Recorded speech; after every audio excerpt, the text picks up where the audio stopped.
রোজার মাসে ইফতারিতে বেগুনি পেঁয়াজি খাতে খাতে যখন একঘেয়েমি লেগে যাবে তখনই ঘরে থাকা উপকরণ দিয়ে বানাই ফেলবা রাশিয়ান চিকেন ডোনাট। এত মজা, শুধু ইফতারিতে না, সন্ধ্যের নাস্তায় বাচ্চাকে টিফিনেও হবে সেই একটা হিট রেসিপি। টুকুস করে একটা শেয়ার মেরে রাখো, নাই কিন্তু পরে খুঁজে পাবা না। ফার্স্টে আগে নিয়ে নিছি সম্পূর্ণ হাড় ছাড়া 200 গ্রামের মতন মুরগির গোশ আর সাইডে ছোট্ট ছোট্ট আলু। এই রেসিপি বানানো একদম সহজ। দিয়ে দিলাম প্রেসার কুকারের মধ্যে, ঢালে দিছি ঘপ ঘপ করে বেশ অনেকটা আজ জগের মতন পানি। ওই পানির মধ্যে 1 চা চামচের মতন ফেলাই দিছি আবার গোলমরিচের গুঁড়ো, আর কিচ্ছু না, একদম ঠাস ঠাস করে বাসি দিয়ে সিদ্ধ করে নিয়ে আসবো। এইবার নিছি ঘরে থাকা নরমাল শক্ত সিমাই, হাত দিয়েই ভাঙে চুরে একদম চুরমার করে ফেলতে হবে, যত ছোট করা যায়। দেখেছো কিরাম গুঁড়ো গুঁড়ো হয়ে গেছে। ওদিকে সেই আলু আর গোশটাও ফাইন সিদ্ধ হয়ে গেছে। গোশ আর আলুটা সব পানি থেকে তুলে নিচ্ছি, এই পানিটা কিন্তু ফেলবো না, এই পানি দিয়েই পরবর্তীতে কাজে লাগাবো, এই জন্য ইচ্ছা করে পানি বেশি দিছি।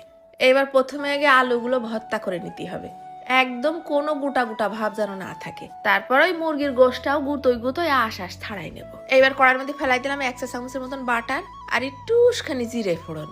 কিছুক্ষণ ভাইজে নিয়ে দিয়ে দেবো 3-4 কোয়া রসুন কুচি।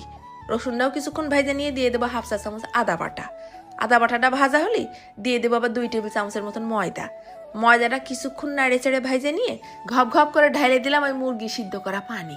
সাথে সাথে কিন্তু নাড়তে হবে না, যেন ময়দাটা আবার দলা পাকায় না যায়। ফেলাই দিলাম বেশ কিছু কাঁচা ঝাল কুচি, 1 মুঠ খানিক পাতাকপি কুচি আর 1 মুঠ খানিক গাজর কুচি, একদম ঝুরি ঝুরি করে কুচোই নিছি। সেইটাই দিলাম আবার বেশ খানিকটা নুন আর একটুখানি হলদির গুঁড়ো। দিয়ে দিলাম আবার 1/2 চা চামচের মতন গরম মশলার গুঁড়ো। সব নাড়ে চাড়ে মিশিয়ে নিয়ে মনে হয়েছিল ঝালটা মনে হয় কম হবে না, তাই ফেলাই দিলাম আবার আরো 1/2 চা চামচ ক্রাশ করা শুকনো ঝাল। এবার ফেলাই দিচ্ছি ওই সিদ্ধ করা আলু আর মুরগি।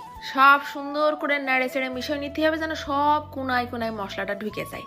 মিশ্রণটা হবে ঠিক আঠালো আঠালো মতন। শেষের দিকে ফেলাই দিলাম আরো খানিকটা ধনেপাতা কুচি। চুলোর আঁচটা একদম কমাই দিয়ে ধীম আছে নাড়তে নাড়তে চেহারা দেখিছো কিরকম হয়ে গেছে। এইবার নামাই রেখে দেবো কিছুক্ষণ ঠান্ডা হোক।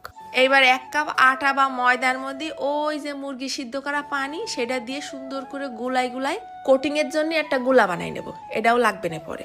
যেই মুরগিটা ঠান্ডা হয়ে গেছে তখন হাতের মধ্যে তেল মাখাই নিয়ে গোল গোল করে আগে হাতের উপরে নিয়ে চ্যাপটা চ্যাপটা করে মাঝখানে আবার একটুখানি ফুটো করে দেবো, মানে একটু চাকা চাকা ভাব হবে আর কি। তবে তোমরা ইচ্ছা মতন শেপ দিয়ে বানাতে পারো। সব যখন বানানো শেষ তখন একটা করে চিকেন ডোনাট তুলে নিয়ে এসে ময়দার মধ্যে আচ্ছা মতন চুবই নিয়ে সিমাইয়ের উপর ছাড়ি দিতে হবে। এরপর সিমাইটা সুন্দর করে চারিপাশে লাগাই নেব। ঠিক এই পর্যায়ে বানায় তোমরা ডিপ ফ্রিজের মধ্যে রেখে দিতে পারবা প্রায় 2 সপ্তাহের মতন। খালি ভাইজে খাওয়ার ঘন্টা খানিক আগে বের করে তেলটা মিডিয়াম গরম করে মুসমুসে করে ভাইজে নিতে হবে। সব থেকে মজার বিষয় হলো এই চিকেন ডোনাটের ভিতর পর্যন্ত অতটা তেল চষে না, বাইরেটা মারাত্মক ক্রিস্পি আর মধ্যেটা হচ্ছে একদম গোশে ভরপুর। গোশের মধ্যে সিদ্ধ আলু দেওয়ার কারণে